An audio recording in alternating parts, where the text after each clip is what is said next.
Now let's understand this with a simple formula. FV equals PV1 plus R to the power n. This is called the future value formula. FV is what your money becomes. PV is your starting amount. R is your return or interest rate. N is time. Let's apply this. You invest $1,000 today at 8% per year for 20 years.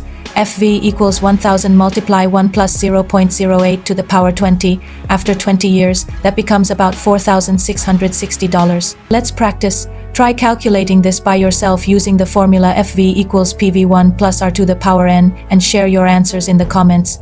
Did you know you can use your phone calculator to do this? If not, check the comments. I've shared a step-by-step screenshots there. Now pause the video and let's calculate the 3 examples and share your results in the comments.